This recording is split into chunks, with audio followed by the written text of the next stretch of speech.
penetapan pinisi ini sebagai warisan budaya tak benda oleh UNESCO punya peluang untuk dicabut? Ya kalau kata pinisi sendiri, Iya. itu bukan bahasa kami. Seremonial pun tidak sungguh-sungguh. Iya. Biasanya festival pinisi. Mana pinisi? Ada enggak di antara semua event-event itu? Iya. Adakah menyentuh dengan pinisi? Iya, benar-benar. Lomba dangdut.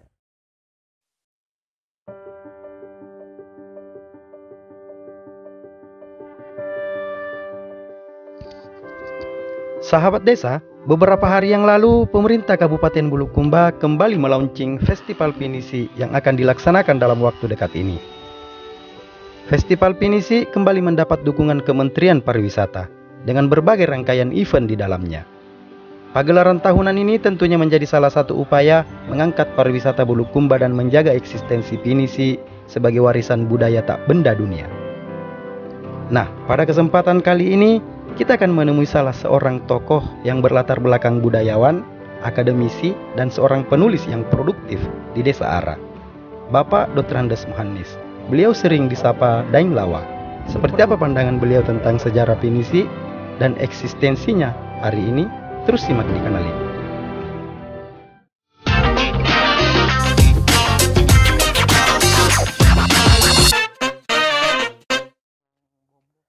Halo, sahabat desa, Palilingi di sini. Senang sekali rasanya bisa berjumpa kembali pada segmen Berbisa, berbincang tentang seputaran desa.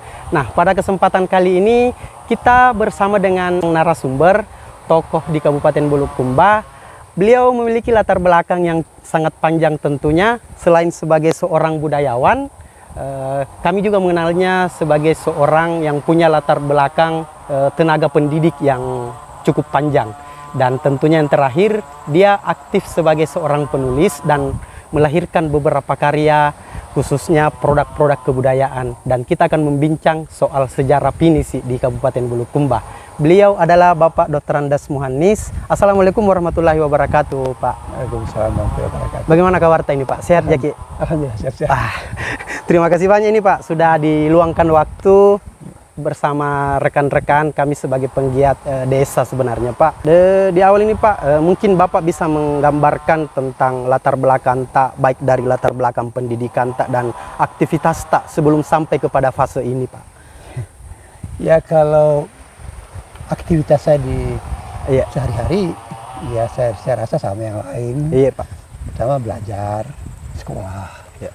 Kalau pendidikan saya sih, saya orang kampung, tamat SD di sini, SMP-nya di SMP 1 Bulukumba, SMA-nya yang ribet, SMA 1 di SMA 1 Bulukumba kelas 1, kelas 2-nya di SMA Abipura Jayapura, Irian, dan untuk tamat di Bantaeng, jadi 3 SMA yang saya harus lewati baru mendapat ini. Dan S1-nya di IKIP Makassar, lalu S2-nya di ABI Surabaya.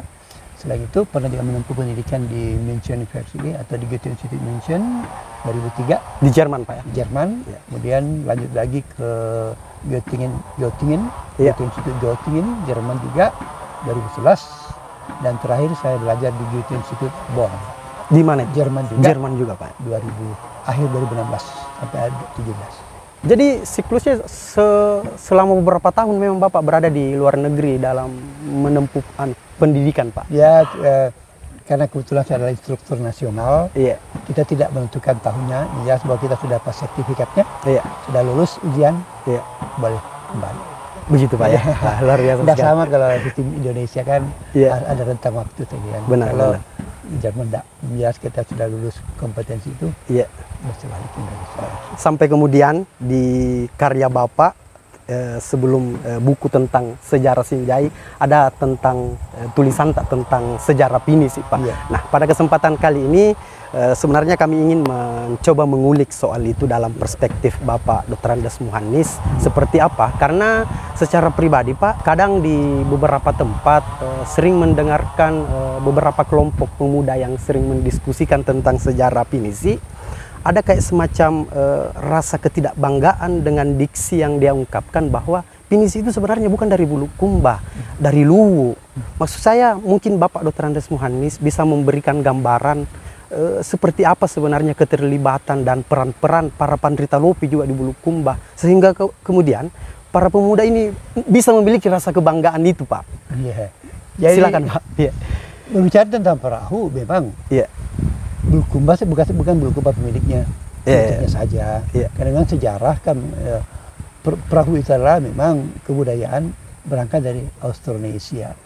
Iya. Austronesia itu ya membentang dari Sumatera sampai ke Mikronesia sana. Kepulauan, Pak, ya. Kepulauan itu. Iya. Artinya semua Austronesia itu memiliki sejarah perperahuan. Tapi perkembangannya justru memang belum harus diakui Bulukumba yang menonjol. Kan dia bisa mengikuti zaman. Dalam hal merekonstruksi produk itu, Pak? Ya, hampir semua sisi. Sisi, Pak, ya? Ya kan kita harus juga bedakan bahwa perahu itu kan ada dua. Iya. Satu perahu berlunas dan tanpa lunas. Iya. Jadi kalau awalnya orang Ara juga atau Bulukumba atau katakanlah Ara Bir Lemo-Lemo ini, Tanah Biru tentunya, berangkat dari sebuah fase paling awal itu perahu tanpa lunas. Tanpa lunas, Pak, ya? Jadi ya karena perkembangan kebutuhan muncullah ide-ide untuk menyambung dengan memberikan lunas. Artinya dari proses panjang itu kemudian lahir gabungan-gabungan itu tadi, Pak, ya, digabungkan dalam bentuk karya perahu. Itu yang sangat menarik. Selanjutnya nih, Pak, yang sedikit juga menjadi di pemahaman kami soal definisi pinisi dan diksi pinisi itu sebenarnya dari asal kata dari mana itu, Pak? Iya. Menarik itu memang. Iya. Nah, pinisi sebenarnya karya baru. Iya. Buat orang Arab pun pinisi itu karya baru. Iya. Bukan hal yang awal. Iya. Karena perkembangan perperahuan setelah masyarakat kita, masyarakat Austronesia khususnya, tapi saya jelaskan dulu Austronesia itu di mana pusat-pusatnya di mana dulu ya. Jadi kalau dulu tuh dari Jawa sudah ada kemampuan membuat perahu, terutama di Tuban. Dan juga masyarakat Sulawesi Tenggara, Binongko misalnya. Di Sulawesi ini ada Mandar, ada termasuk Bulukumba. Tapi kita akan berbicara tentang hari ini kita tentang Bulukumba. Pinisi, tanpa menafikan bahwa ada yang lain. Jadi orang Bulukumba membuat itu dari perahu dengan lunas. Dengan lunas itu, nah dengan lunas inilah mereka berkembang menjadi produk yang sesuai dengan kebutuhan zamannya. Kebutuhan zaman pada saat itu. Jadi dari mereka katakanlah dari Palari misalnya, Pajala misalnya. Pajala, Palari. Atau Padewakang sampai ke Salompong, ke Pandiandara, sampai ke Palari. Palari baru ke Pinisi, Pinisi baru ke PLM sekarang. Dan kalau kita bicara Pinisi hari ini kita sesungguhnya secara pakem tradisional kami di Ara dalam khusus ini, karena kita bicara di Ara sekarang atau termasuk di Tanah Biru atau Tanah Lemo, Pinisi sudah tidak ada lagi. Sudah tidak originalitasnya, Pak, ya? Yang di laut sekarang tidak lagi Pinisi sesungguhnya. Begitu, Pak, ya? Iya. Sejak tahun 70-an kita sudah tidak melihat Pinisi lagi. Jadi ya karena ada pakem-pakem tertentu yang dikatakan Pinisi. Jadi perkembangan itulah yang membutuhkan. Nah, ini yang menarik ini, Pak. Tadi Bapak mengatakan bahwa tidak ada lagi pinisi. Yang membuat saya penasaran, pinisi yang dianggap oleh masyarakat Tanah Ara itu yang seperti apa sebenarnya? Yang dianggap pinisi pada masa lalu. Jadi pinisi dalam pengertian orang Ara, termasuk orang Bira, termasuk orang Lemo-Lemo, Tanah Biru, adalah harus berlayar 7.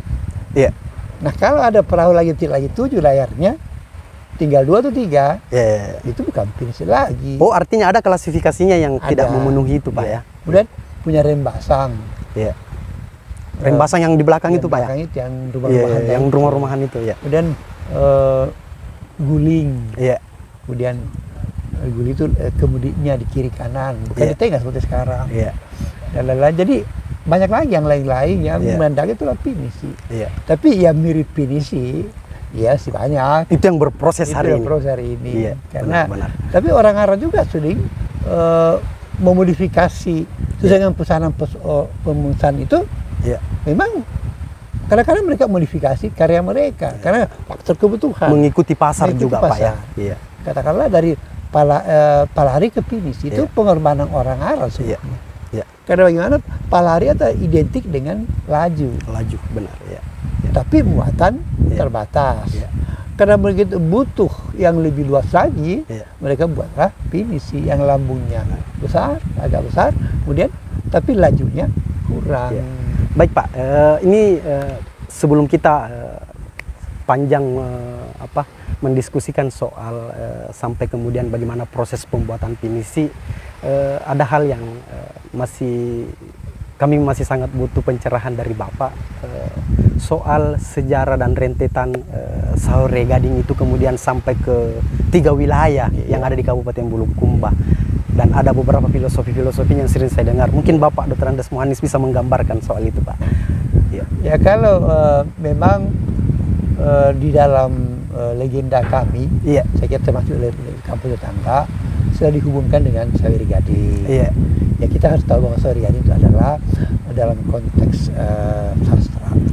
Tapi dalam kisah itu, sastra itu justru menjadi pegangan buat leluhur kami. Benar. Bahwa berawal dari kesetiaan orang Arab, orang Bira dan orang Lemo membantu sang Pangeran Luwu yang kapalnya pecah di Tanjung Bira. Jadi berserahkanlah benda-benda kapalnya itu. Konon lambungnya terdampar di Ara, layarnya terdampar di Bira, Lemo terdampar syutingnya. Dan kemurahan mereka lah semua menggabungkan orang Arab membantu menyusun kembali pecahan-pecahan itu atau merekonstruksi kembali, akhirnya jadilah utuh kembali menjadi sebuah perahu. Layarnya bagaimana? Ternyata di Bira.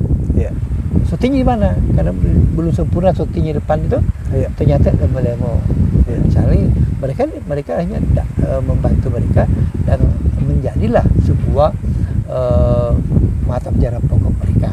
Orang Arab karena keikhlasannya membantu Sahure Gading dalam menyusun bilah-bilah papannya menjadi perahu kembali, diwariskanlah mereka sebagai pembuat perahu sampai hari ini.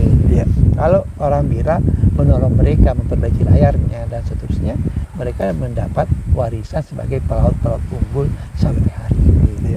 Dan isinya dan syuting-syutingnya itu diperbaiki orang Lemo, sehingga pada tahun 60-an 70-an mereka adalah pedagang-pedagang handal. Jadi filosofinya adalah Babingkum Pasingkolo Tuaraya, Babingkum Lemo, Pandre Patangar atau Biraya. Pandre Patangar atau Biraya. Jadi mereka itulah lahirnya sebuah kapal itu. Itulah yang kita saksikan hari ini karena keterampilan dan kemurahan hati menolong sang Pangeran Luwu tersebut. Jadi memang tidak bisa dipungkiri Pak ya, dengan adanya 3 basis wilayah ini atas dasar kolaborasi Pak ya, sampai kemudian melahirkan produk kebudayaan seperti pinisi Pak ya. Betul. Tapi kan yang menarik juga tadi Pak, Bapak tadi sempat menyinggung soal kapal Palari dan lain-lain. Itu jenis kapal apa itu Pak? Itu apakah sudah menjadi jenis kapal lokal Kabupaten Bulukumba atau dia dari wilayah lain Pak? Ya begini, kan berkembang kan sesuai dengan kebutuhan pasar. Jadi terutama orang Bugis. Orang Bugis yang punya peranan itu membuat modifikasi awal, lahirnya bentuk-bentuk baru. Karena orang-orang Bugis dengan persentuhannya di Singapura atau di pelabuhan-pelabuhan lain di Jawa, misalnya Sumatera, ide-ide muncul mereka. Terutama dalam kisah di Ara itu orang-orang Ancu. Orang Ancu di Bone. Itu mereka biasanya mereka memesan perahu berdasarkan ide-ide mereka yang mereka lihat. Aja mereka modifikasi. Contohnya adalah Pinisika tadi kan 7 layarnya piarin basah di belakang, ada macam-macam. Tapi ada masa mereka membuat namanya Pinisi Lambo. Membuat mereka mengubah buritannya itu menjadi lain. Menjadi apakah bagian belakang menjadi beda. Akhirnya mereka namakan lagi Pinisi Lambo. Kalau Palari adalah yang khusus untuk lari, namanya yang kuat lari, yang kencang larinya, dengan Palari. Berkembang lagi dengan menjadi Pinisi. Jadi model-model itu kemudian yang setiap waktunya direkonstruksi Pak. Yang menarik tadi Bapak menyebut soal layar. Saya pernah mendengar pernyataan juga bahwa ada yang mengaitkan layar itu dari ayat yang di Al-Quran, Pak. Iya. Seperti apa gambaran dari Bapak itu? Kalau saya belum pernah menemukannya. Iya. Walaupun belakangan berkembang. Tapi pernah mendengar itu, Pak? Pernah mendengar. Iya. Tapi saya tidak berani mengatakan dia. Iya. Karena sejak leluhur saya banyak bertanya sejak awal, mereka tidak, karena memang orang Arab tidak berkompetensi pada berlayaran. Iya. Layar itu miliknya orang Bira. Iya. Jadi orang Arab itu talinya pun mereka tidak terkenal bagaimana memakai tali yang benar. Iya. Sampai-sampai waktu booming dulu perahu mini, mini itu yang sebagai souvenir itu, ditegur. Miniatur, Pak ya? Miniatur finish itu ditegur sama orang Bira. Iya. Juga saja Haji Masa, pengusaha yang Bira yang nikah di Aran, tinggal di Aran. Dia menegur pembuat perahu finish miniatur finish itu, layarmu salah. Tadi salah karena ini kompetensinya. Jadi alhamdulillah orang Arab mulai sadar dan memperbaiki itu. Jadi untuk urusan layar, kata apa dihubungkan dengan ayat Al-Fatihah. Ini saya rasa untuk orang Arab tidak respon begitu. Tapi kalau di tempat lain kami tidak bisa. Jadi gambaran sejarahnya sejak dari awal seperti itu, Pak ya. Nah ini saya mau mengarahkan Bapak kemudian sampai kepada proses yang dianggap sakral kemudian oleh masyarakat desa yang ada di Ara. Sampai kemudian kan Pinisi dikenal dengan ketangguhannya berlayar di tengah samudera. Ini kan saya sering mendengarkan juga, Pak, bahwa pada dasarnya ketika para pandrita dan masyarakat desa yang membuat perahu Pinisi, dia sebenarnya memiliki ritual-ritual yang sangat panjang, mulai dari rumusnya, ada rumus tata ruling, Pak ya, kalau tidak salah, dan metode pemilihan kayu dan mengawinkan kayu pernah saya dengar. Bapak Dr. Andes Mohanis bisa mungkin menggambarkan gambaran itu, Pak? Iya, jadi begini. Iya. Pandangan filosofis orang Arab, perahu itu bukan perahu. Dia memandang perahu bukan sebagai perahu. Iya. Maka jangan heran orang Arab sedikit berat untuk menumpangi kapal hasil buatan pada awalnya, karena mereka menganggap perahu itu adalah seorang bayi. Oh, dianggap sebagai bayi, Pak ya? Bayi. Jadi dalam prosesnya itulah itulah yang dijadikan dasar oleh para pandrita Lopi di Arab menjadi sebuah bentuk perahu. Tetapi ingat juga bahwa namanya pandrita Lopi itu ada syaratnya. Itu mereka harus memiliki kemampuan pandrita di Borong dan pandrita di Bantilang.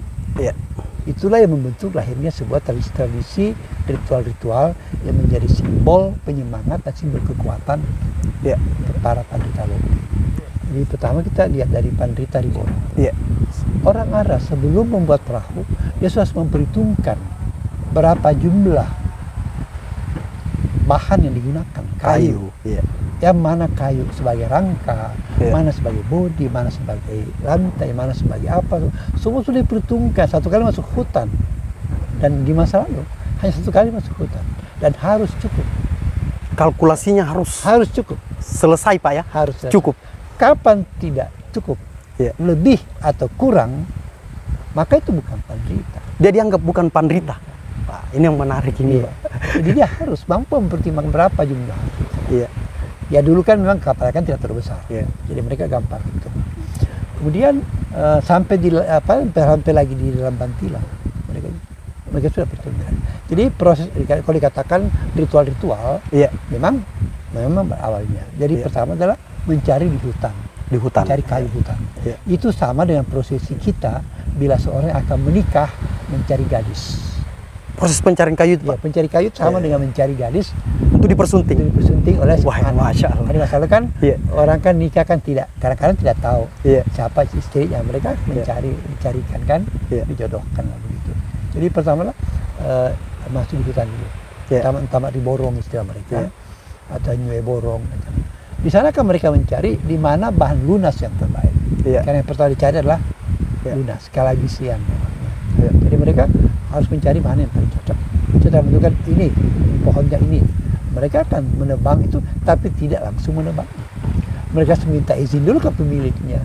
Mencari dulu di pohon itu, apakah ada sarang di atasnya. Kalau ada sarang, mereka harus tunggu dulu sampai sarangnya. Prasyaratnya juga begitu banyak, Pak ya? Apakah ada sarang tawon? Kalau belum bisa diambil madunya, belum boleh. Kalau telur burungnya belum menetas, tidak boleh. Itu pun mereka terbang dulu. Yang menarik ini yang proses mengawinkan dua jenis kayu yang beda kelamin ini, Pak. Ada beda kelamin, Pak, ya? Ya kalau turun, kalau sudah saya ditebangkan, itu pun ditebangnya ada syaratnya lagi. Harus tidak boleh sungsang. Harus pokoknya mengarah ke lokasi mana akan ditebang. Sampai di bawah itu dipaturung namanya.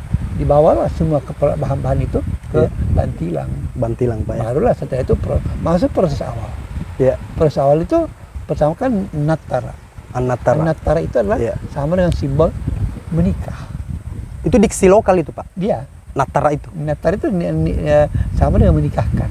Jadi ada kayu kalau bisa dipotong dua, lalu satu sebagai simbol laki-laki, satu simbol perempuan. Disatukanlah, sama dinikahkan. Akhirnya lahirlah sebuah kalbisiang dengan sotinya. Lalu dibuatlah pangepenya, ada macam-macam bahan-bahannya itu sama dengan proses hamilnya seorang ibu perempuan, Pak. Jadi sepanjang dan seribet itu sebenarnya prosesnya, Pak, ya. Nah, yang selanjutnya ini, Pak, soal definisi pinisi, Pak, dan kosakatanya ini apakah dari lokal atau dari luar? Kita menyerap dari luar, Pak. Ya kalau kata pinisi sendiri, itu bukan bahasa kami. Bukan dari wilayah sini, Pak, ya. Tapi yang saya telusuri, setelah saya ke Eropa, justru yang paling mendekati pinisi itu adalah pinase itu, dan itu dibuktikan tahun 1800 atau akhir 1700 sampai 1800 ada namanya disebut dengan pinas itu sudah ada dikenal di Lampung, Bali tahun 1800 itu jejaknya, Pak, ya. Itu jejaknya. Kemudian di Malaysia juga mereka menggunakan kata pinas. Di Belitung mereka menggunakan pinas. Inilah kemudian menurut saya bertransformasi menjadi pinisi. Karena kalau di Arab saya sebagai sentra pembuatan air biru itu tidak dikenal. Itu artinya itu apa, Pak? Pinas itu? Ya dalam keterangan kamus yang saya punya, saya beli kamus di München dulu.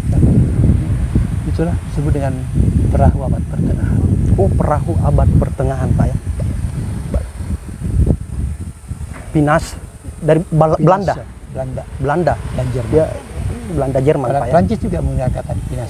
Pinas. Nah, yang selanjutnya ini, Pak, apa tadi kan Bapak menjelaskan soal proses masuk hutan. Pertanyaannya selanjutnya ini, Pak, apakah kayu itu tadi yang dicari oleh moyang kita di masa lampau, apakah masih ada di Kabupaten Bulukumba itu, Pak? Dan hutannya masih tersedia?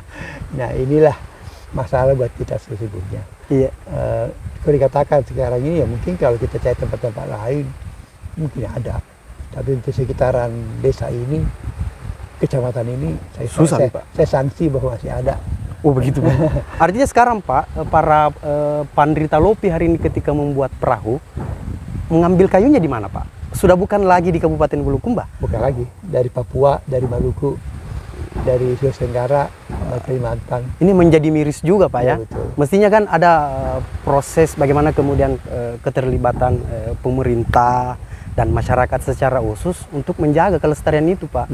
Karena kita punya sejarah dan cerita panjang di soal itu.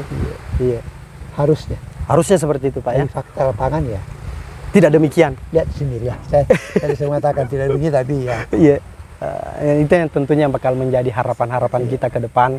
Bagaimana kemudian keterlibatan kita semua, baik sebagai pemerhati, sebagai penggiat budaya, dan pemerintah secara khusus, bagaimana kemudian bisa memberikan sumbangsi agar kelestarian dan hal yang pernah ada di masa lalu di wilayah kita bisa kembali dihidupkan, Pak.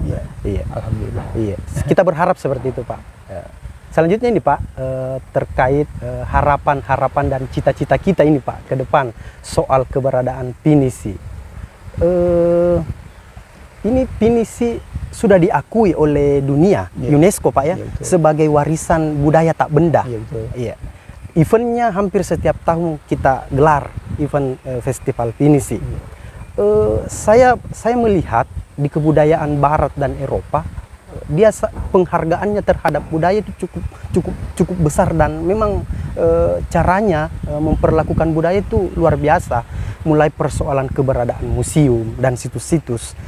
Menurut Bapak, apakah kita tidak menyia-nyiakan potensi itu, Pak? Dengan tidak adanya museum tentang pinisi misalnya di Bulukumba, Pak, dengan cerita panjangnya tadi. Jadi memang sebenarnya memang perlu kita harus akui bahwa pinisi sekarang kan sudah menjadi identitas Bulukumba. Iya. Bukan identitas Bulukumba, identitas Selatan dan identitas nasional. Iya. Nah, dibuktikan dengan banyaknya pesanan-pesanan dari luar orang luar yang percaya ketangguhan pinisi ini. Iya. Tapi bahkan UNESCO pun memberikan apresiasi dengan memberikan penghargaan sebagai warisan tak benda. Iya. Ya, itu tahun 2017. Hanya saja kita tidak, pemerintah kita tidak menindaklanjuti dalam bentuk sebuah kebijakan program. Nah, harusnya itu harus dipikirkan. Iya. Nah, kalau dikatakan penghargaan dari pemerintah yang terkait, saya kira masih perlu penajaman ya, kalau memang mau melihat pinisi itu sebagai eksistensinya, dan tetap merupakan ikon daerah kita. Bukan hanya sebagai ikon daerah, sudah menjadi ikon global sekarang, Pak, dunia, Pak, ya. Dunia sudah. Iya. Dan kedua juga adalah bahwa kalau dikatakan kita berbicara tentang museum, sebenarnya museum adalah kekhawatiran tertinggi buat saya. Iya. Karena kalau tinggal kita bicara museum, maka museum adalah jalan terakhir. Karena kapan semua hal berhubungan dengan itu, museum tinggal di museum saja, tanpa ada hal aktivitas di luar, maka itu sudah menjadi sebuah kuburan buat produk kebudayaan itu sendiri. Kita. Oh begitu, Pak, ya, pandangan Bapak. Iya, artinya begini, museum dibutuhkan untuk sebuah pajangan yang bersifat edukasi. Ya, pusat studi, Pak. Pusat studi. Tetapi kalau akhirnya menjadi satu wacana pemasyarakatan dan pembudayaan, justru menjadi miris. Benar. Karena akhirnya kekayaan itu akan tinggal di museum saja, tinggal menjadi kenangan. Secara tidak langsung kita menghilangkan aktivitas kita. Jadi kalau, dan itu ada cirinya.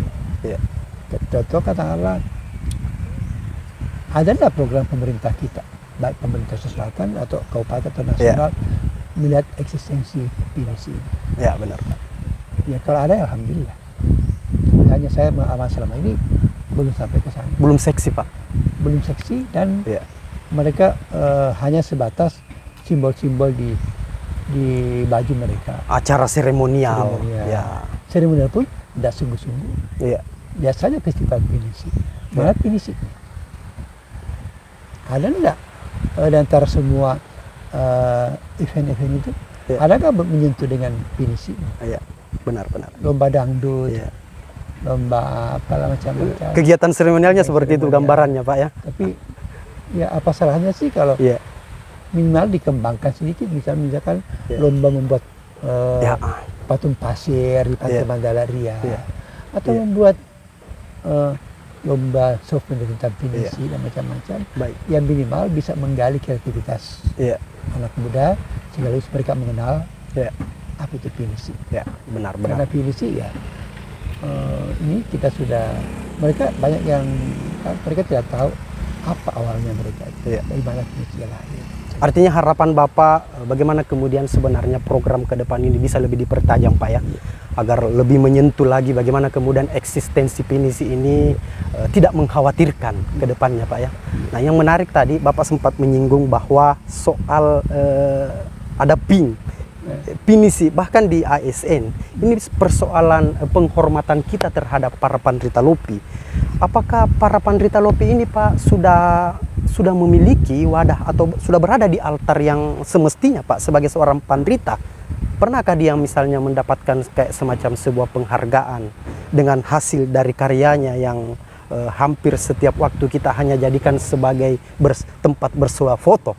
Bagaimana gambaran Bapak soal itu? Ya kalau mungkin di tempat lain mungkin itu di arah tidak ada. Begitu, Pak, ya? Saya ragu bahwa tidak ada, karena dikatakan penghargaan, Iya. Waktu UNESCO sendiri kan orang Aren tidak dilibatkan.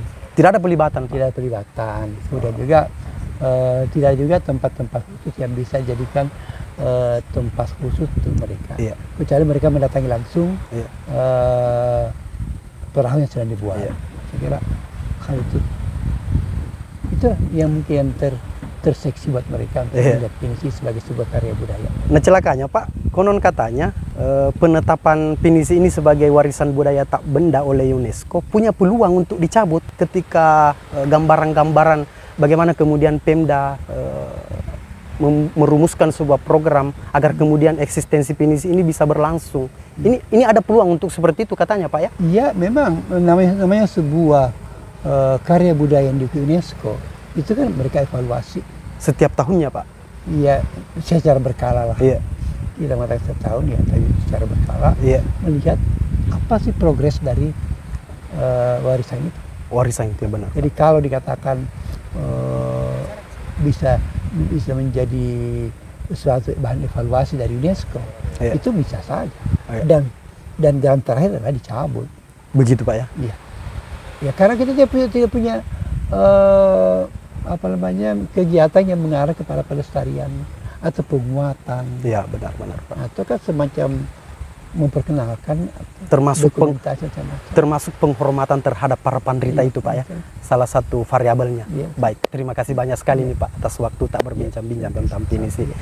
Baik sahabat desa, seperti itu bincang-bincang kita dengan Bapak Dr. Andes Mohanis. Beliau tadi menggambarkan secara utuh bagaimana kemudian tentang definisi pinisi dan sejarah panjang tentang keberadaan pinisi di Kabupaten Bulukumba. Pinisi adalah salah satu puncak pencapaian tertinggi bagi masyarakat desa yang ada di Arah. Kita sebagai pemuda desa dan masyarakat desa tentunya memiliki beban dan tanggung jawab bagaimana kemudian membersamai atas kelestarian produk kebudayaan yang kita miliki di Kabupaten Bulukumba. Saya ingin mengutip pernyataan Bung Hatta bahwa Indonesia tidak akan menjadi terang dengan cahaya obor yang menyala di ibu kota, tetapi Indonesia akan menjadi terang dengan cahaya-cahaya lilin yang bersinar di setiap pelosok di desa di Nusantara. Saya Andi Palilingi, budaya desa, masyarakat desa, dan sumber daya alam desa adalah bagian daripada kekayaan negeri ini. Tugas kita untuk menjaganya. Salam berdesa. Assalamualaikum warahmatullahi wabarakatuh. Terima kasih banyak Pak.